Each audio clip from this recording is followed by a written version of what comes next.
Let's begin your descent into the darkness. Today we will deep dive into the shades of different town fall stories, quietest towns, and under the coldest autumn skies of America. Tell us where you're listening from tonight. If you want us to inform about your encounter, just share with us through our email given below. Your story will be in the video after 2 or 3 days. Until then, keep your room lights dim and fasten your seatbelt if you are driving through a silent road. If you are connected to us from your home basement, please check your door lock twice for your own safety. If you get scared too easily, be very careful about listening to this first story we are bringing to you. Let's begin.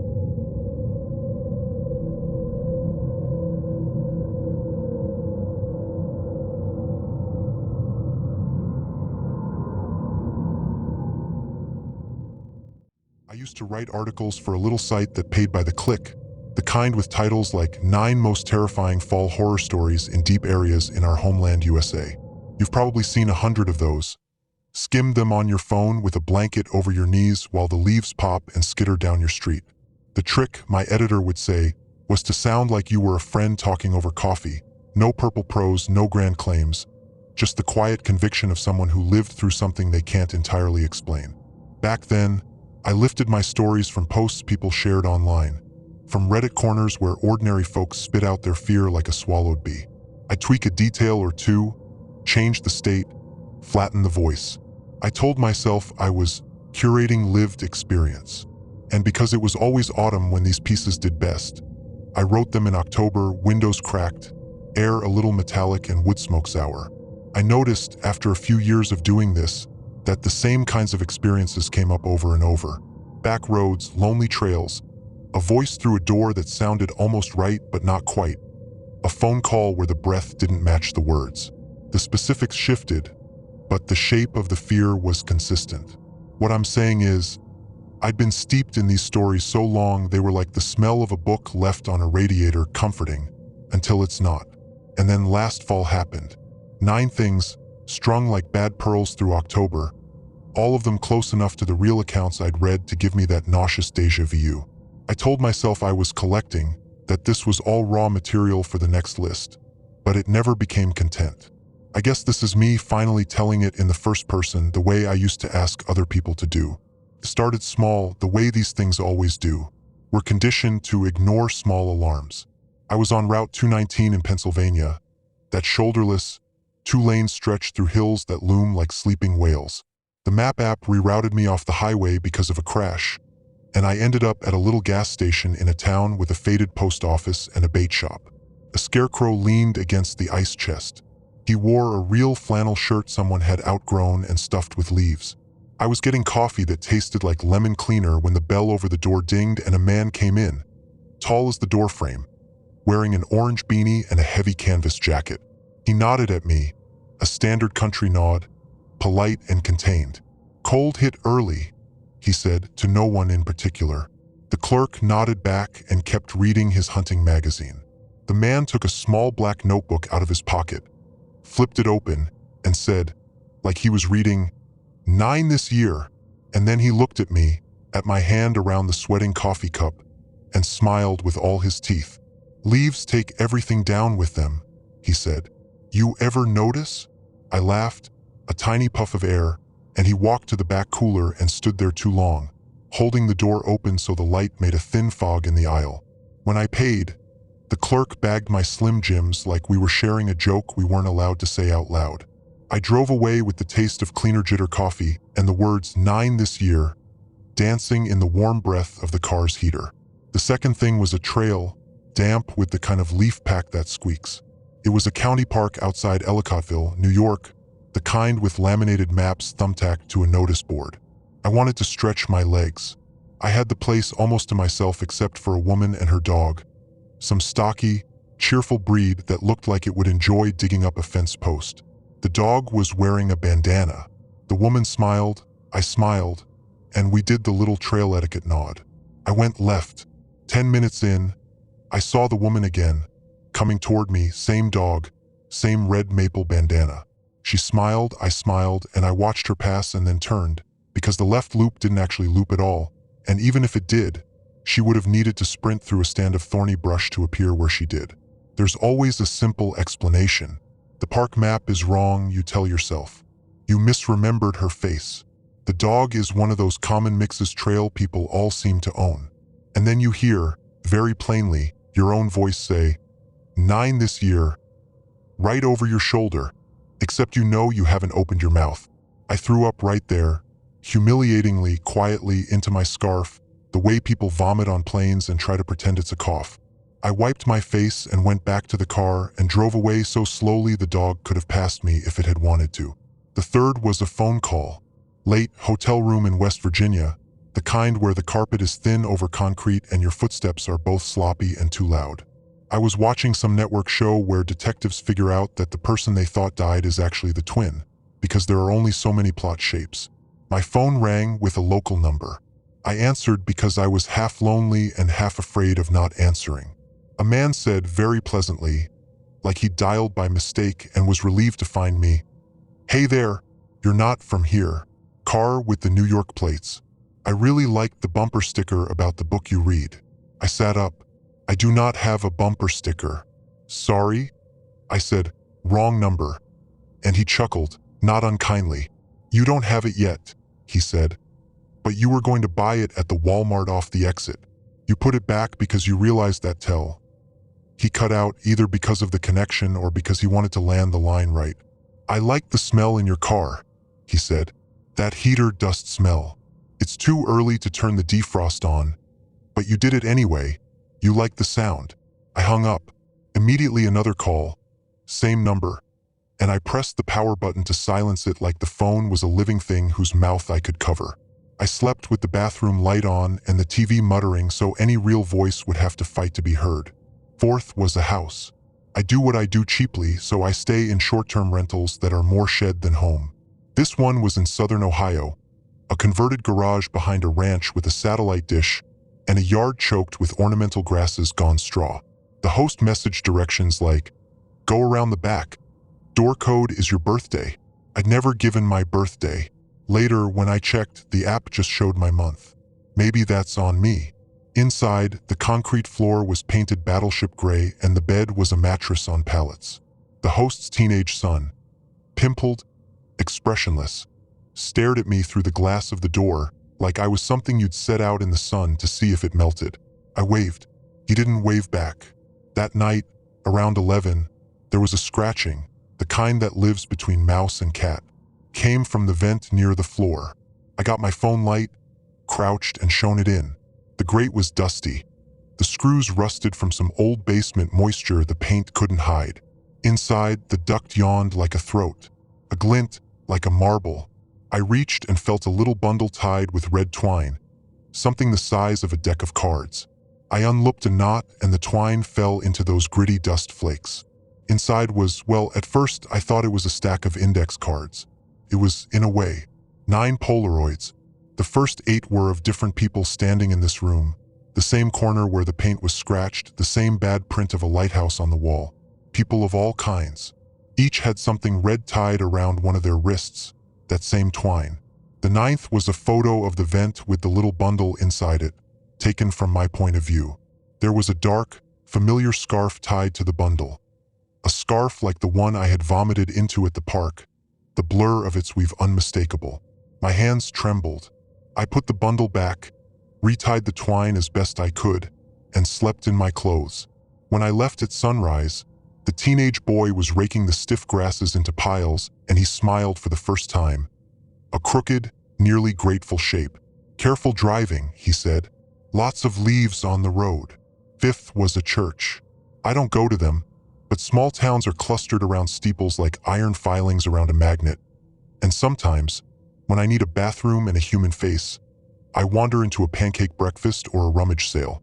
This one was in Kentucky, a white clapboard building with a felt letter sign that said, "Fall Festival, Pumpkin Walk." The little basement hall smelled like old apples and crystallized sugar. I bought a paper cup of cider, thin and warm, and walked the pumpkin walk, which was just a path of jack-o'-lanterns on hay bales lining a trail through a sparse stand of trees. Kids ran ahead with glow sticks. A woman with a headlamp stood at a table and said, cheerfully, "Take a pamphlet, we've had some, not accidents exactly, but close calls. It gets dark quick." The pamphlet was a trifold printed on orange paper. 9 safety tips. Number 7 said, "If someone is counting out loud behind you, don't turn around. Keep moving, stay with the light, report it at the table immediately." I read that sentence twice, then closed the paper like it might be volatile. I walked with a family for a while, pretending to be a friend of an aunt. Someone did start counting, not whispering but very quietly, like you do when you don't want to seem dramatic. 6, 7, 8. I picked up my pace and matched the mom's stride, my cup sloshing, the sugar stinging my tongue. At the end of the walk, the headlamp woman asked, "Anything to report?" And I shook my head like I was lying to a doctor who can fix things only if you're honest.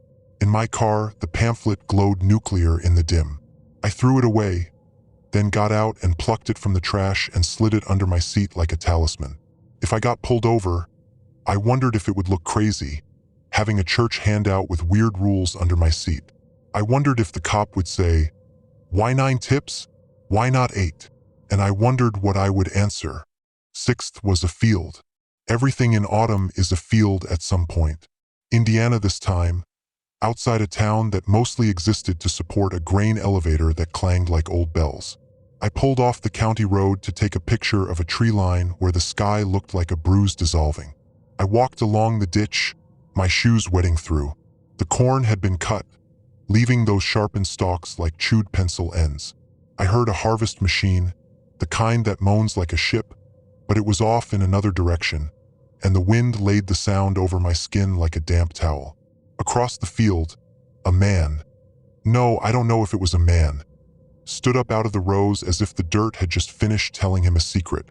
He was too tall or the rows were too short. He raised his arm in the universal gesture of greeting, that easy lift like you just arrived at a picnic, and then he took a step toward me, and I realized there was something tied around his wrist. It looked red. It looked like twine.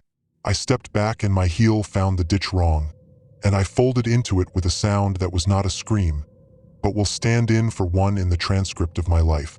When I scrambled out, the field was empty like it had been that way forever. 7th was a diner. Not fancy, a real one, with the grill screaming and the waitress calling baby when she forgot your name. I love those places. They make me feel like I'm part of a country that might carry me if I fell. This one was in Illinois, a place called Becky's EATS, the menu laminated and chipped at the edges. I sat at the counter and ate scrambled eggs for dinner because eggs mean safety to me, something about breakfast for dinner feeling like cheating bedtime. A man sat down 2 stools away and unfolded a small map, one of those free tourist things. He made a show of looking, then said, "You're not from around here, mind telling me which way the falls are?" I laughed and said I was more lost than him. He folded the map and said, "I like to meet people where they are. Think of it as a kindness." His eyes didn't hold mine the way eyes do. They slid, like oil on a plate, past my mouth to some place behind me. 9 this year, he said, not to me, not to anyone. 9 this year, repeating it like a grocery list, like a hymn. The waitress poured coffee for him and for me and said, "People get weird in the fall. You know? They look for dark things because the day ends early. It's like onions for them, makes them cry." I ate my eggs and left too much tip and counted the cars in the lot before I walked out, like that could translate into safety. 8th was a museum. Not a big one, a volunteer-run place inside a former school, 1 room for local history, and another for archaeology, which was a glass case of arrowheads and a shelf of pyrite someone's grandfather had dug out of a creek in the 1950s.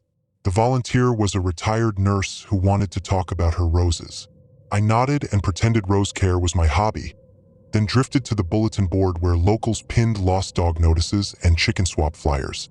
Among the business cards and takeout menus was a ream of photocopies. I took one. The heading said, "Community Warning." No logo or town seal, but official seeming in the way volunteer things are.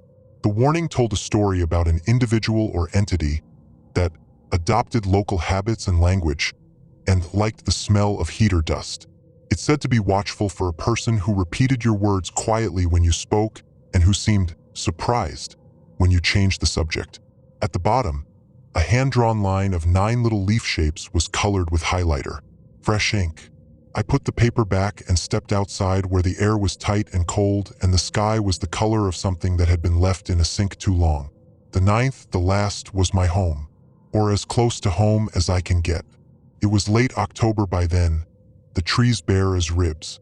I'd been eating protein bars and diner eggs and sleeping with my bag against my chest. The old instinct you develop when you can't afford to have things taken away. My apartment smelled like the faint mildew of closed windows and the ghost of last winter's sweaters.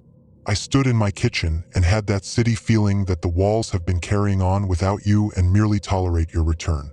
I set my phone on the counter and opened the window to air things out, and the screen caught the chill. The radiator burped.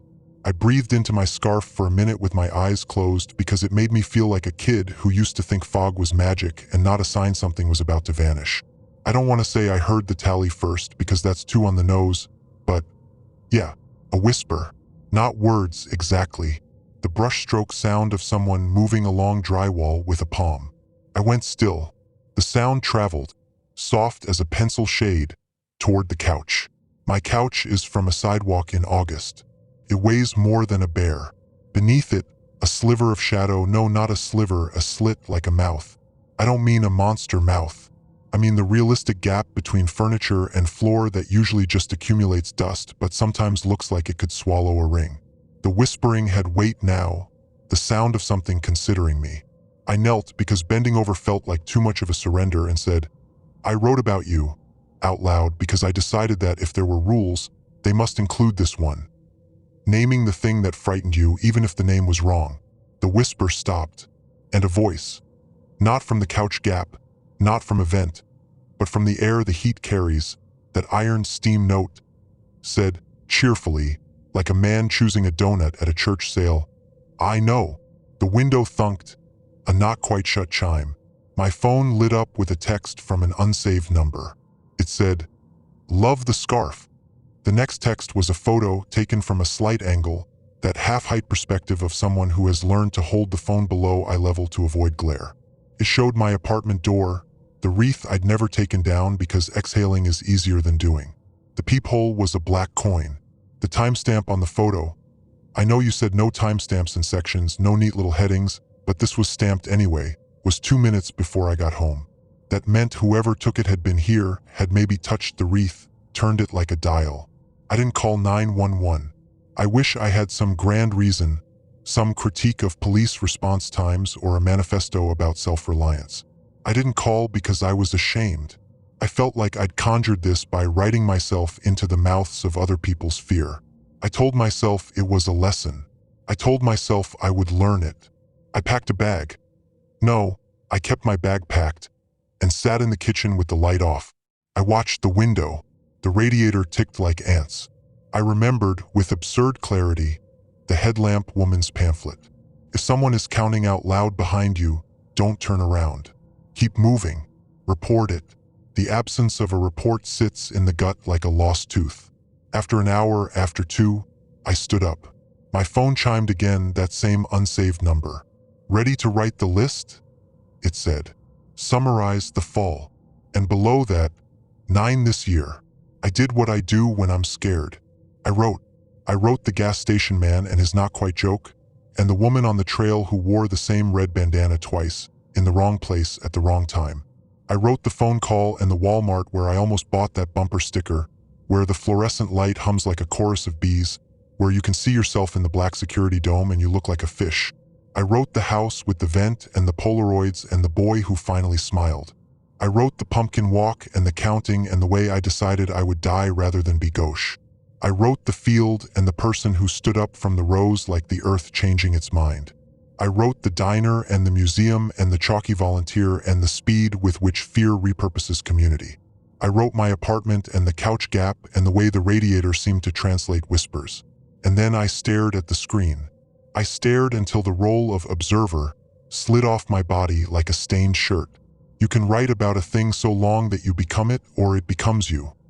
I'm not sure which direction is more accurate. My phone rang. Same number. I put it on speaker and set it on the counter and sat on the floor the way a kid sits, cross-legged and bad-kneed. "Okay," I said. "Okay," the voice said back.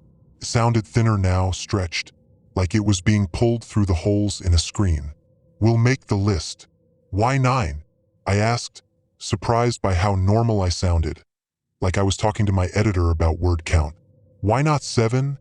Or some other number that fits on a thumbnail?" The voice was patient, almost teacherly. "Because people feel complete at 9, it said. "They think 10 is contrived. They like to suspect there are more." "Are there more?" I asked. The motel that still checks people in. Last October, I was driving through southern Utah after dark, trying to make it to Moab before the storm rolled in. I'd been awake almost 20 hours, and the rain started hitting so hard I could barely see the road lines. I figured I'd pull over for the night, just to rest my eyes before the cliffs and curves got worse. That's when I saw the old neon sign cutting through the fog, a dull red flicker that spelled out, "Rest Easy Motel." The building looked abandoned, but the sign still worked, half-lit and buzzing like it was struggling to remember how to shine. I don't know why I turned in. The gravel popped under my tires, and for a few seconds, I felt like I'd just driven into another time.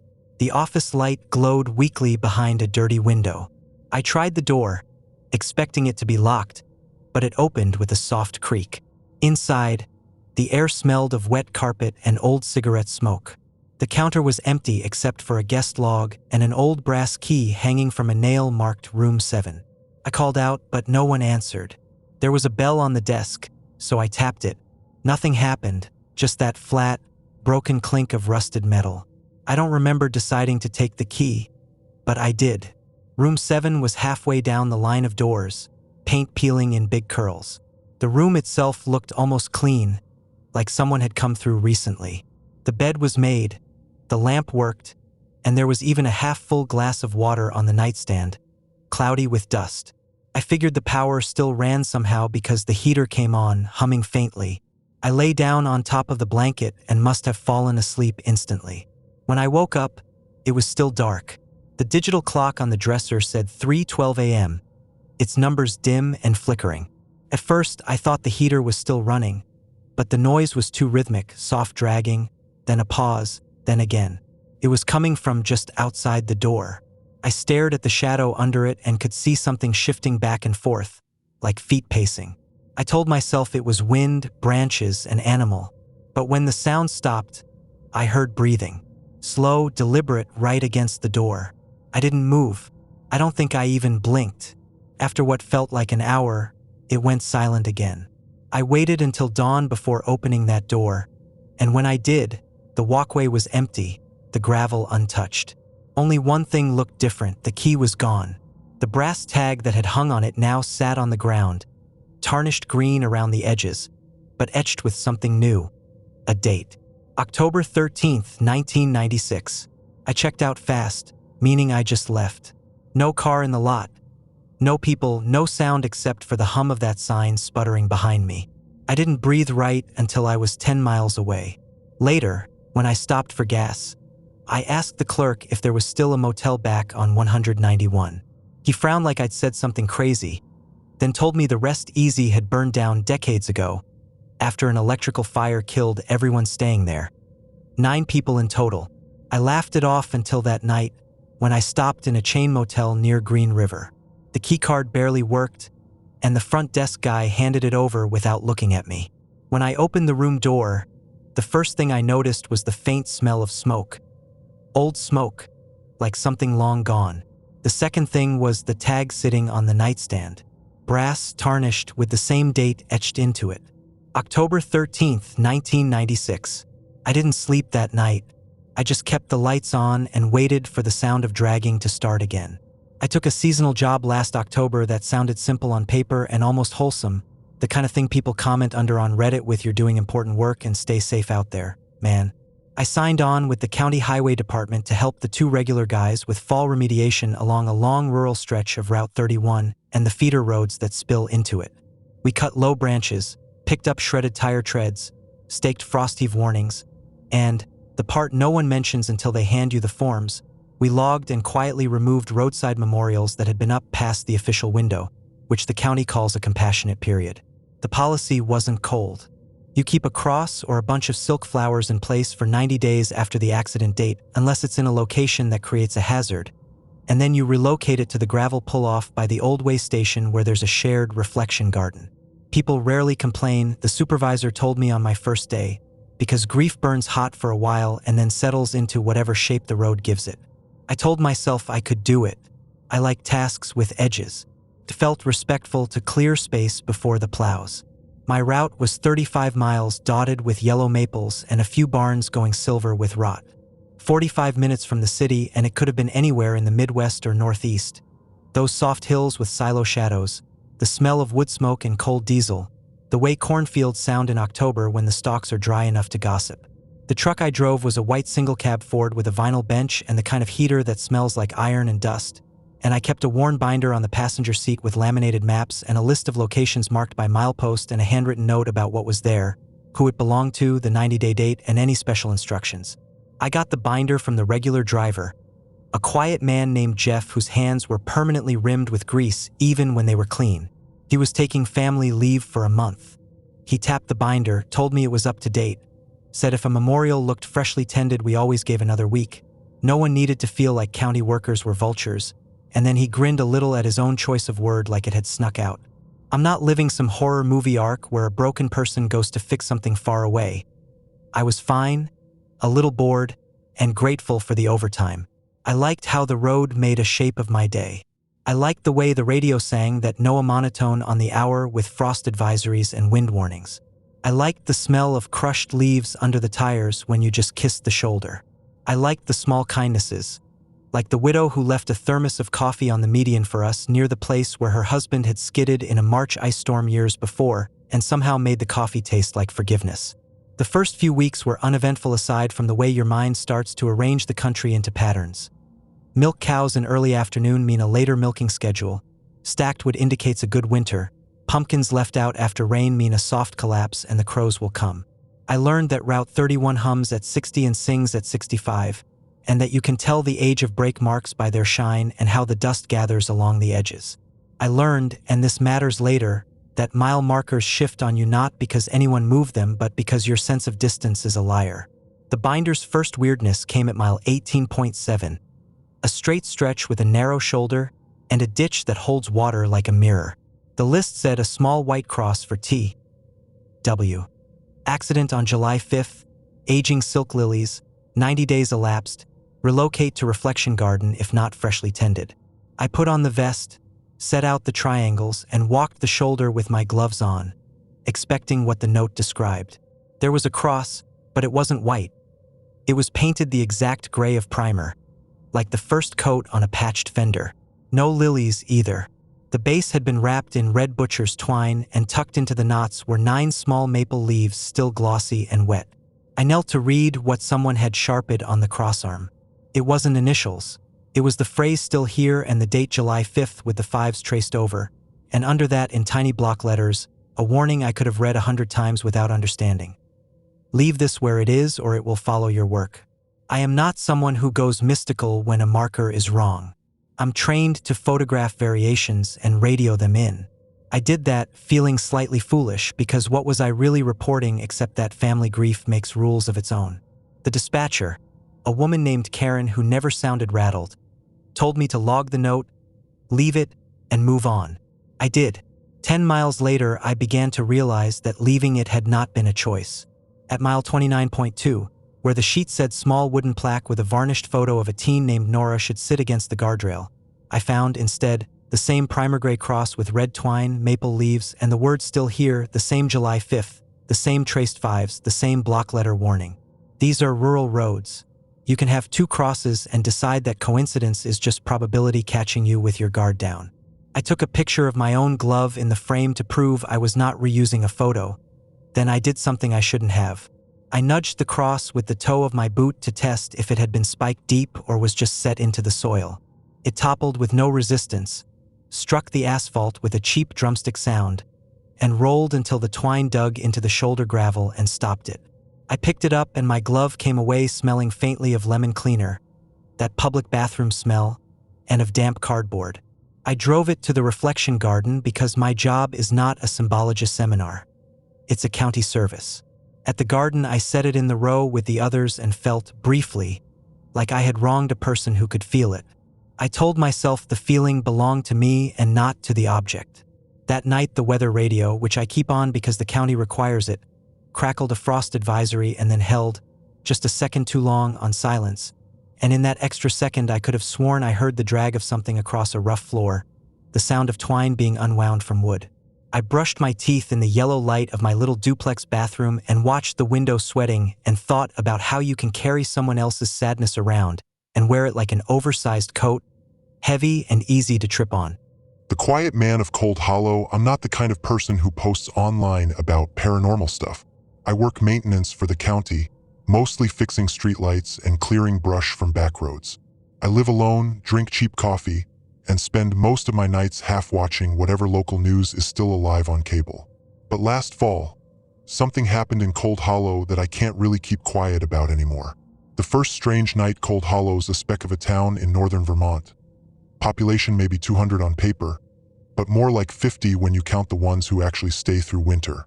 I was out late one October night fixing a flickering street lamp by the covered bridge near Route 118. It was one of those nights when fog moves low, like a living thing, the kind that makes you feel like the world's holding its breath. As I packed my tools, I heard a man humming. Not singing, humming. Low, steady, perfectly even, like he'd been at it a while. It came from the edge of the bridge, where the fog was thickest. I called out, "You all right there, buddy?" The humming stopped. Silence. I thought maybe it was a drunk hunter or one of the seasonal campers from the Hollow Creek lot. But then I heard it again, closer this time. Not footsteps, just that humming, like the air itself was vibrating. I got in my truck and left. I told myself I'd check it in the morning. The disappearances 2 days later, the woman who runs the general store didn't open up. Her brother called the sheriff after finding her truck still running behind the building, headlights cutting through the morning fog, driver's door wide open, groceries on the seat, no sign of her. The next week, a retired couple from the Ridge Road vanished too. Their porch light was on, the back door unlatched. The sheriff said it looked like they just stepped outside for a moment. Every time someone went missing, a street light on that side of town started flickering, like it was warning us. I'd go fix it, and the same thing would happen again 2 or 3 nights later, humming in the fog, another person gone. The quiet man, I saw him clearly only once. Halloween night. I was driving back from a job in Enosburg, cutting through the hollow a little after 10 p.m. Fog again, thick as wool. The road dipped near the old church, and that's where my headlights caught him. Tall, in an old gray coat, face pale, almost colorless. No hat, no gloves, standing dead center in the road like he was waiting for me to hit him. His head tilted slightly like a question mark. He wasn't blocking me exactly, more like he was measuring how close I'd get before swerving. I rolled the window down just enough to shout, "Sir, you need help?" He smiled, a small, tired smile, and started humming. It wasn't a tune I knew, not church, not radio. It was off-key in a way that made my eyes water, like it was just a few notes below what a human throat should make. Then my truck died. All power, engine, lights, everything. Just me and that sound. When the lights blinked back on a second later, he was gone. No footprints on the wet road, just fog rolling back like curtains. The pattern: by November, 9 people had disappeared. No bodies, no signs of struggle. Every one of them lived near a place I'd fixed a light that month. I started keeping track. Every time I replaced a bulb or transformer, I'd write down the date and coordinates. The pattern made a rough circle, a slow tightening spiral like something was closing in. The sheriff stopped taking my calls, said I was spooking folks. When the first snow came, I stopped sleeping. The humming wouldn't leave my head. I'd hear it under the hum of the fridge, in the radiator pipes, even in my own breath when I tried to fall asleep. One night, I woke up to find my porch light blinking. Off, on, off, on. I stepped outside with my flashlight. The snow had a thin crust that crunched under my boots. At the edge of my yard stood a man-shaped shadow, still as stone. No coat this time, bare arms, long fingers, pale in the moonlight. He lifted one hand, and I swear I saw 9 dark shapes hanging from his other. Not bodies, not exactly, but shadows of people, wavering in the cold air like they were underwater. The humming started again, louder now, pulsing through my chest. I dropped my flashlight, and when it hit the ground, the sound stopped. The shadow was gone. Leaving Cold Hollow, I left the next morning. Packed a bag, locked up the house, didn't even tell anyone. When I passed the covered bridge, there were flowers tied to the railing. 9 bunches, each with a name written in black marker. Someone had spray-painted 3 words across the bridge boards. He's still counting. That was last November. This October, the county sent me a letter asking if I'd return for seasonal work. They said Cold Hollow's getting power interruptions again. They enclosed a list of maintenance spots, 9 locations, circled in red. And at the bottom, in handwriting I don't recognize, "You stopped too early. The circle isn't finished." I don't sleep much now. The humming's quieter, but sometimes I hear it under the refrigerator or in the power lines outside. I keep the lights off as much as I can. It helps. If you ever find yourself driving through northern Vermont this fall, and you see a flickering streetlight by an old covered bridge, don't stop. Even if you think someone's there, even if you hear a friendly voice humming in the fog, because he's still counting. And I think this year I'm next. Would you like me to write the next standalone story in this series? Maybe another eerie autumn encounter, like a real fall drive-in story, haunted farmhouse, or strange small-town festival? I can keep the same grounded Reddit survivor tone. The House That Waited Through Winter, a true fall horror story from the backroads of Maine. I inherited the house from my aunt, though inherited sounds too formal. It was more like she'd forgotten to take it with her when she died. The place sat at the end of a dirt road outside Millinocket, Maine, half a mile of trees that looked almost identical in every direction. My Aunt Clara had lived there alone since before I was born. She taught art at a local elementary school until, according to her neighbor, she got quiet one autumn and stopped opening her mail. They found her in her favorite chair the following March. No foul play, the coroner said, just heart failure and time. But when I unlocked that house for the first time last October, it didn't feel like time had stopped. Felt like something was still waiting. The house, it wasn't creepy at first, just old. The kind of rural Maine home where the wallpaper curls in the corners and the wood stove smells like iron. There were a few of her paintings stacked by the wall. Unfinished landscapes, mostly reds and yellows, all autumn scenes. I noticed that every one of them showed the same house, seen from different distances. Her house. The strange part was the last one. It showed the view from the living room window, except the figure standing in the yard wasn't her. It was someone taller, blurred out, almost blending with the trees. I thought maybe she'd painted herself distorted or left it incomplete. Artists do that. I told myself that anyway. The noise the first week was peaceful. I worked remotely during the day and explored in the evenings. The woods were gorgeous. Bright leaves, cold air, no traffic. Then I started hearing the noise. A slow, dragging sound across the floorboards at night. Not footsteps, dragging like someone moving something heavy across the hall. I figured it was a raccoon or a branch scraping the siding, so I checked around the house with my flashlight.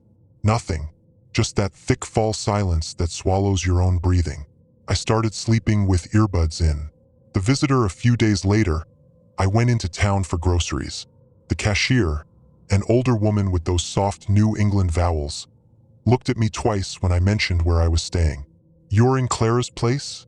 she said. "You seen the porch light yet?" I told her I hadn't. She just nodded like that made sense. That night, I noticed it for the first time. A soft yellow glow coming from the porch even though I hadn't replaced the bulb.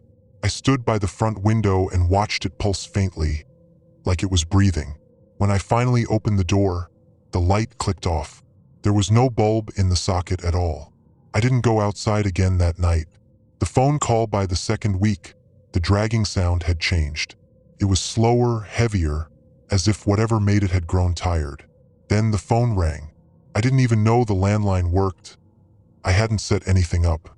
The ring was sharp, metallic, the kind that sounds like it's coming from the walls themselves. I picked up. At first, it was just static, then a faint voice underneath it. Female, trembling, almost whispering. "Don't let it paint you." I said, "Who is this?" The line went dead.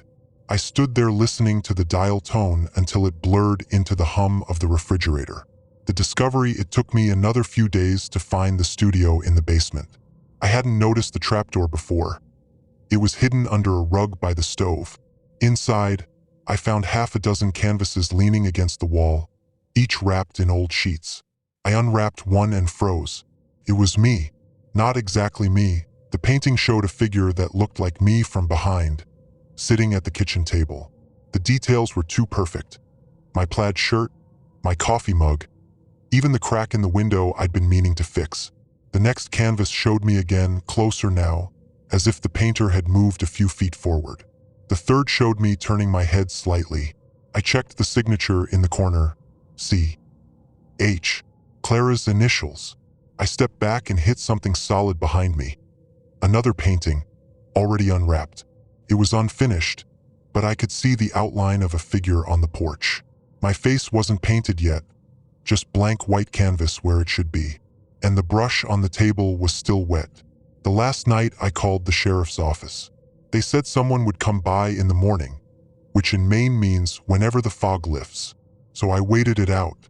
Around midnight, the dragging sound started again. Only now it was upstairs. Something was moving down the hall toward the studio. Slow, deliberate, as if pulling itself along. I grabbed a flashlight and stepped into the hallway. The light flickered once, twice, and then came back strong.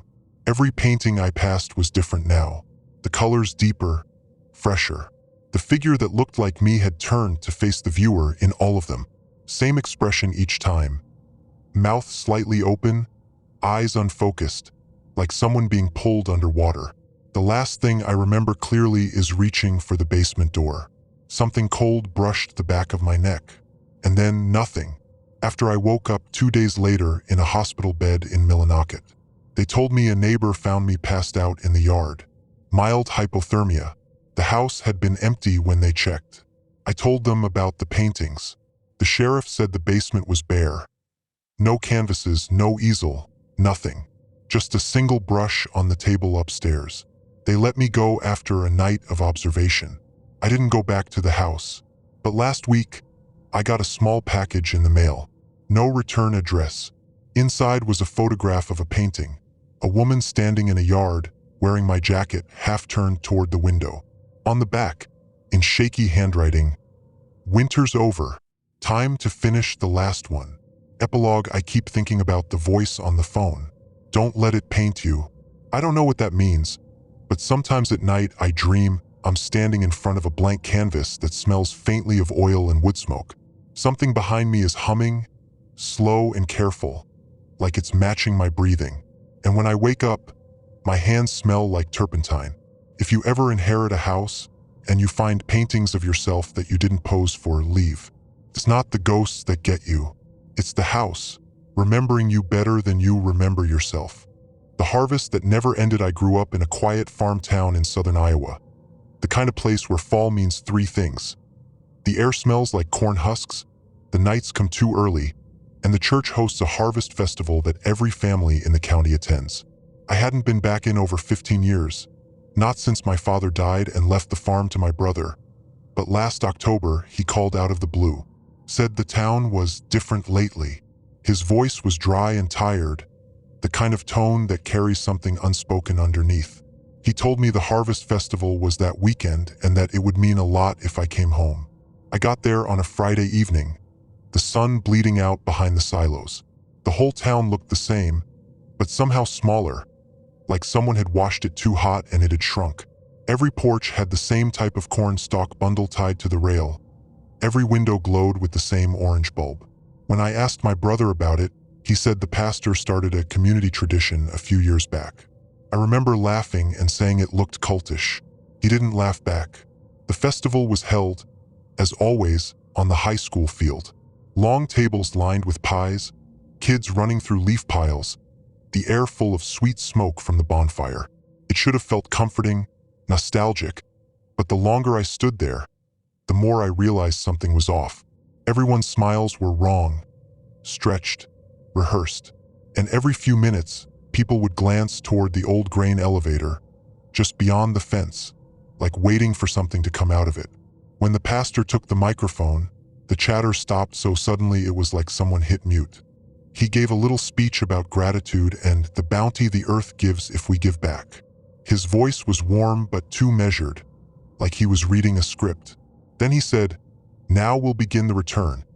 And people started walking toward the elevator in small groups, carrying baskets of corn, apples, even handfuls of soil. My brother joined them. I followed, feeling ridiculous like a kid sneaking into a secret club. Up close, I saw that the elevator door was open just enough to show darkness inside, darker than it should have been even without light. Each person stepped up, whispered something I couldn't hear, and placed their offering inside. The pastor stood nearby, nodding. When my brother's turn came, he whispered, "Keep us full," and dropped in his basket. His face was pale when he turned away, eyes glassy. That night, back at the house, I heard something moving out by the field. The rows of corn had already been cut, but the stubble swayed like something was walking through it. I thought it was the wind until I heard the whispering, hundreds of low voices blending into one another, saying the same thing over and over, "Give back, give back, give back." When I went to find my brother, his bed was empty. His boots were gone. The front door stood open, letting in the cold air and the scent of dirt. I followed the path to the field, my flashlight trembling in my hand. There were footprints in the soft soil, leading straight to the elevator. The door was open wide now, a dim light pulsing from inside like a heartbeat. And from within that dark space, I heard him, my brother, humming softly, the same tune he used to whistle when we were kids helping our father bale hay. I called his name. The humming stopped. Then, from the shadows, his voice, thin, wrong, like it was coming through a radio that couldn't quite catch the signal. "You came back. Good. It needs you too." I don't remember running, but I must have, because I woke up hours later in my truck on the side of the county road, engine idling, hands frozen on the wheel. The sun was coming up. When I drove back into town, the festival field was empty, perfectly clean. No tables, no footprints. The elevator doors were shut tight and padlocked. I tried calling my brother all week, but the number just rang. Finally, the sheriff said he must have gone up north for work. No one else even mentioned the festival, like it hadn't happened. A few weeks later, I got a letter with no return address. Inside was a small bag of corn kernels, fresh, gold, and slightly damp, and a note written in my brother's handwriting. It said only, "It's your turn for the harvest this fall. Don't forget to give back." Now it's October again, and I keep finding corn husks on my porch every morning, even though I live 3 states away and there's not a field for miles. At night, I swear I hear that low humming drifting through the walls. It's faint, patient, and getting closer. I think I know what it means now, that the harvest never really ends. It just waits for whoever's next. The October caller, it started with the phone. Not the kind of eerie ring people write about in ghost stories, just my cell buzzing around 10:47 p.m. on a Tuesday in early October. Unknown number. Normally, I wouldn't pick up, but my mom lives alone a few states over, and panic always outweighs logic. When I answered, I didn't hear anything at first. Just a low hum, faint static, and what I thought might be breathing. I said, "Hello," and a man's voice, calm, quiet, said, "I just wanted to check you're still there." Then the line went dead. I figured it was a wrong number or a prank. But the next night, same time, same number. This time the voice said, "You moved the chair by the window." I froze because, yeah, I'd moved it that morning while cleaning. By the third night, I started leaving my phone off. I told my best friend, Daniel, about it at work. He joked about me having a stalker, then noticed how pale I'd gone when I told him the caller had known about the chair. He suggested changing my number. I planned to, but before I could, I got another call. Same number, same voice. "You left the window open again," he said. You shouldn't. He likes to come in that way. That night, I nailed the window shut. For a week, the calls stopped. I started to relax, thinking maybe it was just some freak coincidence. Then on October 19th, I came home from work and found a note tucked under my door. It was written in neat, old-fashioned handwriting on yellow paper. "It's easier when you answer." No signature. I called Daniel, told him I was done sleeping at home, and stayed at his apartment. I wish I could say that solved it. But 2 nights later, his phone rang at 10:47 p.m. Unknown number. He put it on speaker, half laughing. "Hey, creep," he said. "You've got the wrong." The voice cut him off. "You shouldn't have guests," it said. "He'll take more interest now." We hung up. We didn't speak for a few minutes. Daniel locked every door in his place. Neither of us slept. The next morning, his front window was open. The latch had been snapped clean off. Nothing else was touched. Daniel convinced me to go to the police. The officer on duty was polite but distracted. He said phone scams were common, maybe some app spoofing numbers. I showed him the note. He bagged it but looked unconvinced. When I asked if anyone else had reported something similar, he said, "Not here, but there was something like this last fall a few towns over. That stuck with me last fall." I went online, digging through local Reddit threads, old Facebook posts, anything. After a few hours, I found something buried in a 2022 community forum. Anyone else getting late-night calls in October? Always around 10:45 to 11 p.m.? Same guy, quiet voice, says weird stuff about your house. Happened for a week, then stopped. My cousin said he started hearing humming near the windows. No joke. She disappeared Halloween night. Police said she probably ran off. Just be careful if it happens again this year. There were no follow-ups. The user's account was deleted. By the last week of October, the calls came daily. Always at the same time. Always that low, conversational tone. "You shouldn't move again," he'd say. He doesn't like losing track. One night, my phone lit up early, 10:30 this time, and before I could silence it, the voice said, "You shouldn't be alone tonight." Then I heard a faint second sound, layered beneath his voice. Something breathing right into the receiver, slow and wet. That was when I realized it wasn't him talking about he. There was someone else behind him, listening, breathing. I dropped the phone, kept buzzing, face down on the floor. Then it stopped. I stared at it for a long time before turning it over. There was a new message. No text, just an image. My living room taken from outside the window. The photo was grainy, but I could make out the nailed-down frame, the chair I'd moved. And in the reflection of the glass, 2 figures. One tall, one hunched behind him. The timestamp read 10:47 p.m. I left that night. Drove 4 hours to a cheap motel off the interstate. Threw my phone in a dumpster behind the gas station. Got a new number. Told no one where I was going. But last night, almost a year later, my new phone rang. Different number, same time. I didn't answer. This morning, when I checked outside my motel door, there was a note taped to it, written in the same neat yellow paper handwriting. "You shouldn't ignore him again. He's been patient."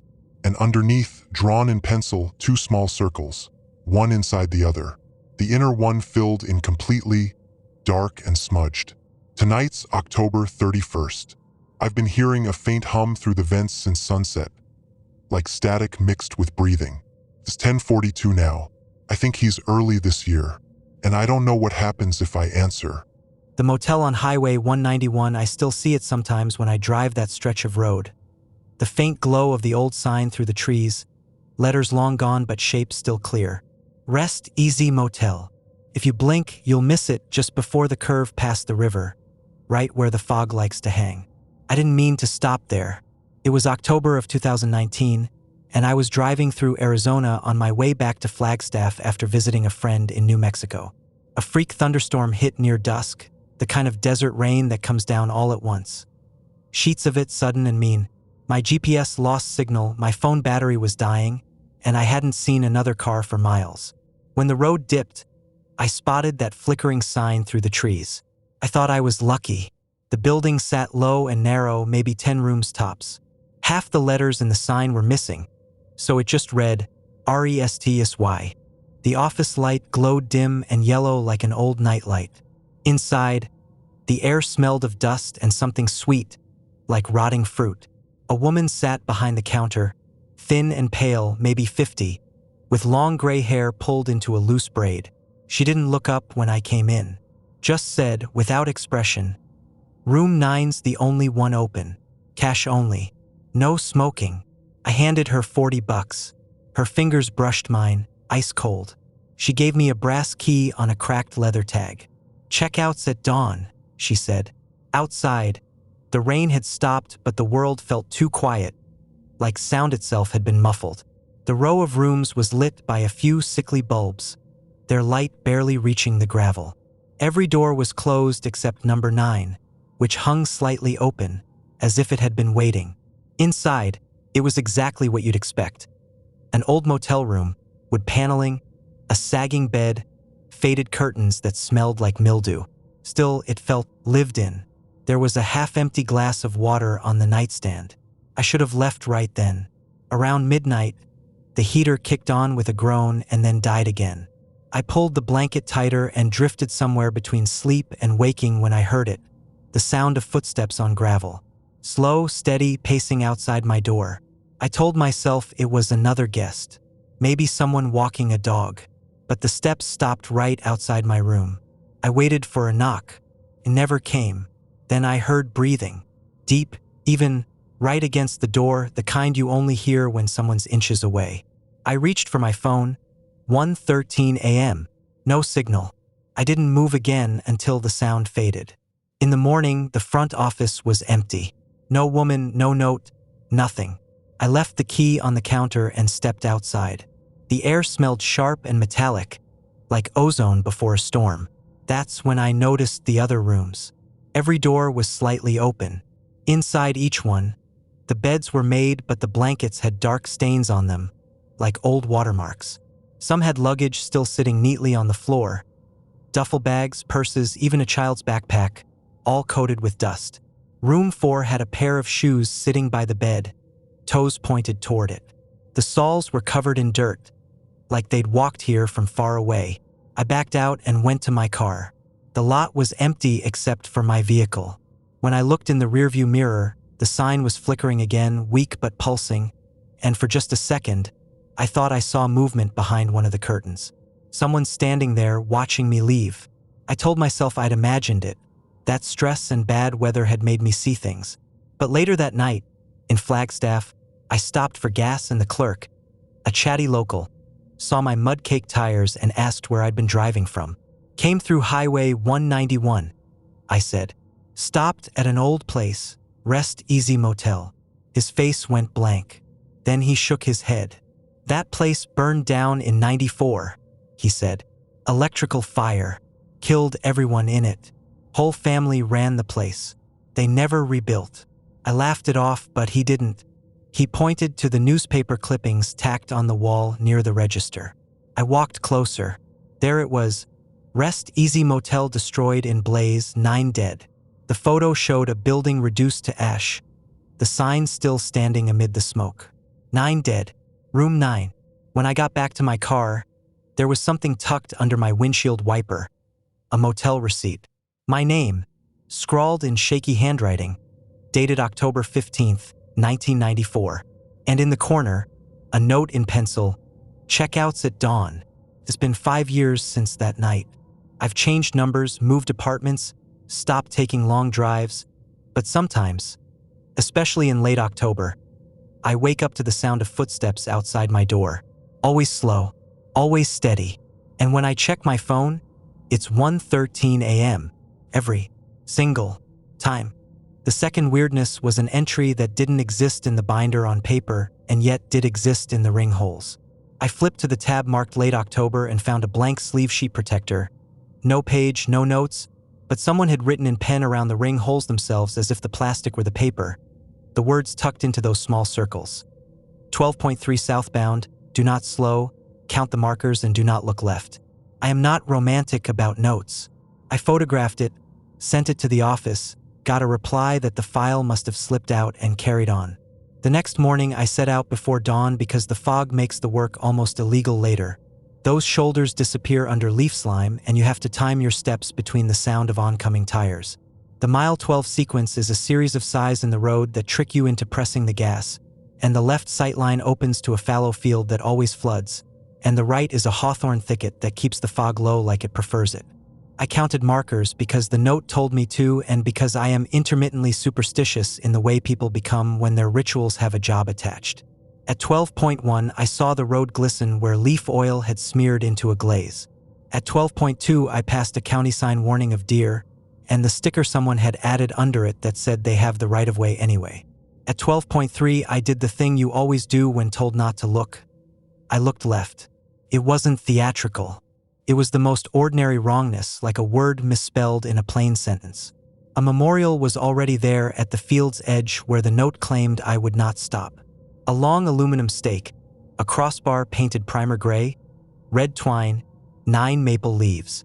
The words still here. The date was not July 5th anymore. It was October 31st.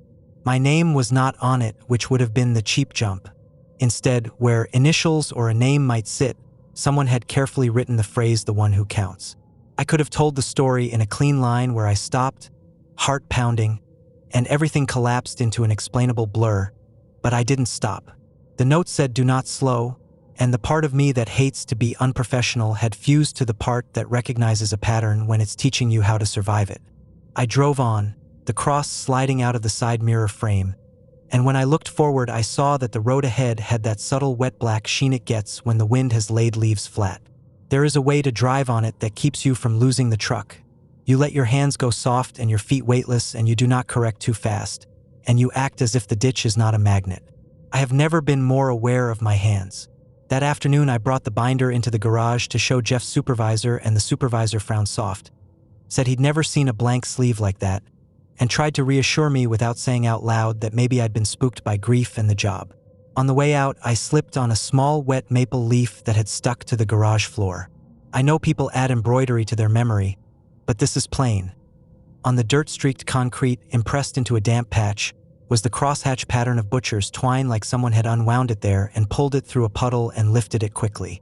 I cleaned it with the shop towel because that is what we do when something looks like a spill. I went home and sat in the dark and told myself I would do the last week and be done. And because avoidance is one language fear speaks, I rearranged the pantry and lined up the soup cans by expiration date and pretended that order made meaning. The last week is when I started to hear counting. It has become fashionable to make counting sinister, but this was banal, like a person muttering numbers to themselves while measuring lumber or timing a light cycle. It came from the radio in a low murmur under the weather alerts, as if a second station bled through, and it came from my own mouth while driving when I realized I was marking telephone poles between memorials. 3 to the cross with the ceramic angel. 5 to the family wreath near the fence line. 7 between the guardrail dent and the reflector someone had adorned with a ribbon. I tried not to say numbers and found they had already nested in my tongue. The night before Halloween, I woke from a sleep that felt more like pausing to the sound of tires on gravel right outside my window, slow enough that it could be a person pushing a bicycle. I held still because stillness is a superstition too. The tires stopped. The heater came on with a whisper. The weather radio clicked and hummed but didn't speak. And in the half noise between appliance and night, there was that rust sound again. Twine dragged across a painted surface.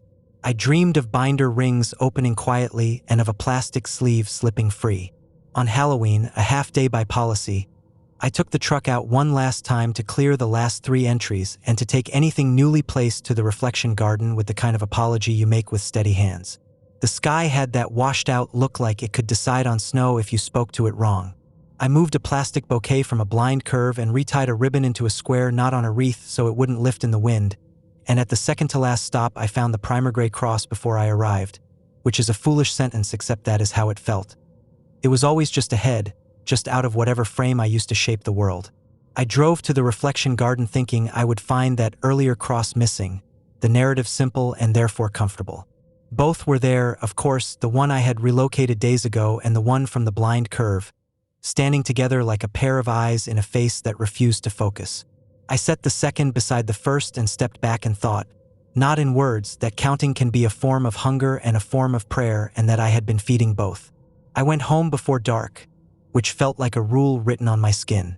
That evening I made the mistake of checking the binder one last time, of wanting to close things neatly, to put the rings through every page.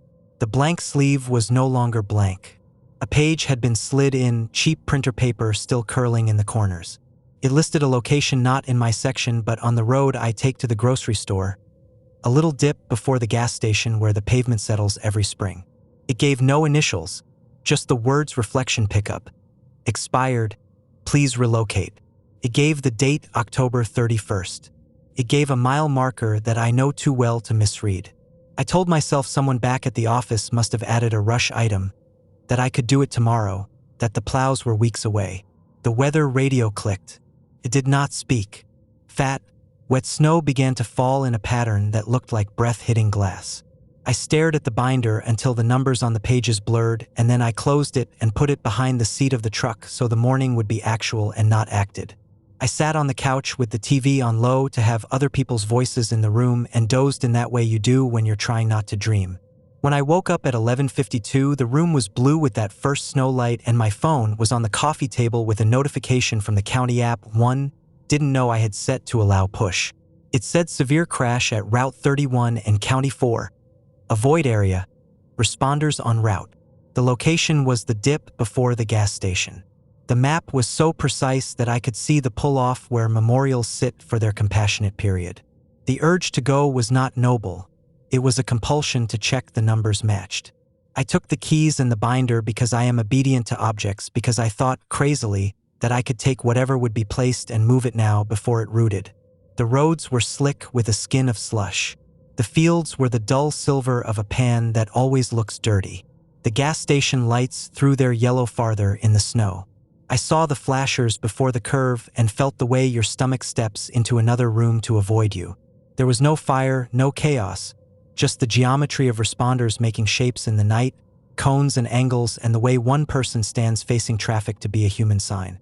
For a second, I could put myself in their story and imagine myself a helper, a quiet, useful, nearly invisible person doing repetitive kindnesses until the snow buried everything equally. Then I saw my own truck across the road in the pull-off, its white wobble of light bar like someone signaling from under a lake. I was in my truck driving, and I was watching my truck idling, and I was holding a binder that lay open on the dash of the truck. I could see the same blue cover, the same cheap clips. I know how the mind protects itself with tricks, and I know how accidents echo, and I know it is easier to call this a panic attack or a microsleep or the optical illusion of flares on wet glass. I pulled to the shoulder and put on my hazards and sat with my hands on the wheel and did not get out. People talk about the slow motion of impact, the syrupy lengthening of seconds. There was no impact. There was only the realization that I had been following something that was also following me, that I had carried it to the reflection garden and given it a place to stand, that the numbers I muttered belonged to it, that all I had to do to finish the sequence was do what I always do, step out, put on the vest, slide the binder under my arm, and walk into the space where the county had already imagined a cross. I stayed in the cab. I put the truck in park. I turned off the radio because I could not bear to hear counting. The weather radio clicked and spoke a frost advisory like a nurse humming while taping a bandage. A responder stepped into my headlight wash and looked at me, not unkindly, and raised a hand in the universal signal for sit tight, and the phrase felt like a benediction and an instruction and a joke. The snow thickened. In the other lane, the other me blinked its hazards in the same lazy rhythm. I do not have a cinematic end for you. I did not crash into myself and merge and end up with a binder of blank pages. I did not get out and vanish into a reflection garden that is actually a mouth. I sat until the responder waved me past and I drove on. And in the rear view, I watched the pull-off commit to darkness again. And when I got home, the binder behind my seat felt heavier than a book should feel. I slid it under the kitchen sink because some objects want to live near water. I slept without dreaming. In the morning, my supervisor texted that the county had closed Route 31 for a power line issue and that I could finish my last entries later in the week, and all I could think to say was yes, sir, and all I could think was that the compassionate period is so human and so insufficient, and that some things do not want a garden. Today, weeks later, I still drive past mile 12.3 and I still do not look left, and even when the snow melted I could see, in the ditch water, the reflection of something primer gray and tied with red, and I did not stop. I don't think the cross is waiting for me in a horror movie way. I think it is doing what I was hired to do, logging, relocating, counting. I think it learned my route from the pages I left open and my mouth which counted without me knowing. I think all I did was give it a way to keep doing its job after the compassionate period ended. If you drive Route 31 this fall and you see a cross that is not on your list and you feel the itch to make the numbers right, do not slow. Let the mile markers be liars. Let whatever follows your work finish its own shift. And when your radio clicks and lingers on silence, do not listen for a number. It will always choose one higher than you are ready to hear. The call that didn't disconnect, I used to be one of those people who said I could never do 911 because I'd freeze, and then I became the person who talked a man through chest compressions while measuring breaths against the click in a broken wall clock. It's all protocols and muscle memory until it isn't. Our PSAP sat on the second floor of the county administration building, a brown brick rectangle the wind loved to push around, and every fall I swore the whole place took a deep breath with the maples and let it out in long, creaking sighs. Dispatch rooms are brighter than you think, fluorescent and clean, monitors stacked like a small city skyline. We had 4 positions for our rural county, though nights in October usually meant 2 of us, sometimes just 1 if someone called off. The consoles hummed, the CAD glowed its sleepy blue, and the ALI/ANI box, the little piece of gear that knows where your call is coming from even when you don't, blinked its slow heartbeat. The county had more road than people, which means a lot of what we handled was deer versus bumper, heart meds versus stubborn pride, wood stove smoke that looked like a structure fire in the first cold snap, evening shadows mistaken for prowlers when the cornfields got flinty and loud. It had a rhythm. The night tones for ambulance were softer than fire. The law dispatch channel carried the steady burr of tires on gravel when a deputy forgot to lift off his mic, and the weather radio at the end of the desk talked its prairie poetry about frost advisories and patchy dense fog like an ant who's always right. If you've never worked a console, the closest feeling I can describe is driving on black ice with both hands soft, like you're not steering so much as agreeing. You make room for what people bring you, panic, confusion, anger, and you keep the car upright by letting the right things slide. There are rules you live by because someone smarter broke them once. One rule, carved into us on day 3, is that an open line is still a call. If the line goes quiet, you don't hang up and invent a calmer world. You listen, you ping, you send a car, you send a text, you leave a breadcrumb trail that a person could follow back, even if they never will. Another rule that mattered more than any catechism I learned as a kid: you let the system count for you. The CAD timestamps, the call taker ID, the priority codes, those numbers are the floor. You step off them without looking and you fall into the place where stories eat you. I started hearing the October calls in my second year, the kind of repetition you chalk up to busy season and dark evenings until it stacks in a way your brain can't refold into coincidence. The first was small. I took a hang-up from a Phase 2 cell that landed its little green circle in the floodplain by the old railroad trestle, a spot where teenagers park and listen to music and then swear to each other that someone tapped on their windows. The call connected, 3 seconds of air like it was trying to decide how to be, then a whisper that might have been leaves. I gave the open line spiel, the careful language about staying on the line, about help finding you faster if you speak, and then the call severed like a string. Came back 30 minutes later, same number, same circle on the ALI map, same 3 seconds, then a single sound I couldn't place, a wet click, and then gone again. We sent a deputy out for a welfare check because that's what you do when the system taps your shoulder, and he rolled slow down the gravel and used his spotlight and said over the air that the only thing moving was the river making its old noises, water on old wood. He hummed into the mic in that way deputies do when they're not aware they're doing it, and I felt a little silly logging it, like someone had said the word haunted out loud in a courthouse.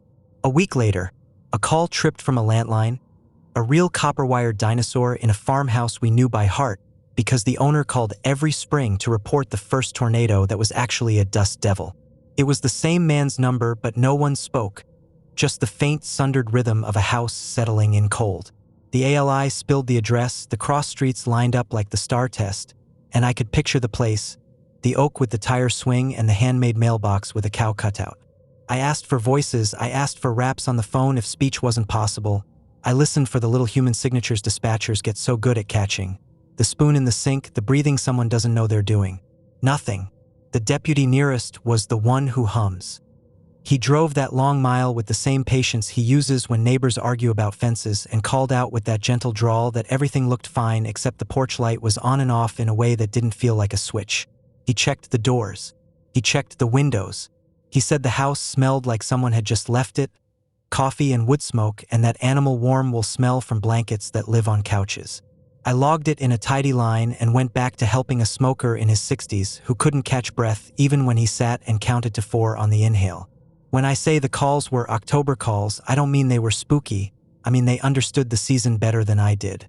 We kept getting them from places that made sense only if you knew how fall dresses everything up as itself one last time. One was from the old feed mill we used as a warming center once when the blizzard took the lines down. The call opened on a husk of sound like cloth dragged across concrete. One was from a payphone that had been dead since 2003 outside a fruit stand the owner only kept for nostalgia now. An emergency 911 outdial still hot on the box because our tech had loved the idea that it might help one day. One was from the community center, which was just a 2-room former church where people played bingo, where the librarian taught email to anyone who admitted it confused them, where the heat grunted like it had opinions. Sometimes the open lines lasted long enough for me to imagine there was a person just off the microphone, thinking about speaking, deciding whether saying it made it more real. I asked the questions we ask. I listened. I waited out my protocol timing. We sent cars. We found nothing. You build your sanity out of square little facts in that job. Dispatchers aren't special, we're just relentless librarians. So when I noticed that every one of these October open lines started at exactly 22:47 or exactly 1:13, when I realized the timestamps stacked like mismatched bricks that still made a wall, I told myself clock drift. I told myself the cellular sector had a timing issue. I told myself that my stream of caffeine and unreturned texts from the person I was sort of dating had rewired my patience. I even called the tech who likes to explain everything like a podcast and asked if a trunk line could develop a personality. He laughed, said the words phase and jitter, told me October's a bad month for leaves on lines and weird temperature inversions, and asked if we'd installed anything new. I glanced at the extra recorder the state gave us for quality control, the little black box that never seems to be turned off, and said no. We hadn't. That night, the weather radio got stuck between towns and 2 voices gave the same frost warning in a harmony 1 beat off. I'm not telling this to convince you of anything supernatural. People loft their fear onto dispatchers all the time, ask us to agree that what they heard was a man when it was a tree, a shot when it was a backfiring pickup, a whisper when it was the radiator spitting air. Misinterpretation is half my job. The other half is acknowledging patterns even when they psycho you a little. The open lines kept finding us, and when I looked at the CAD summary a week before Halloween, I saw what I hadn't wanted to see.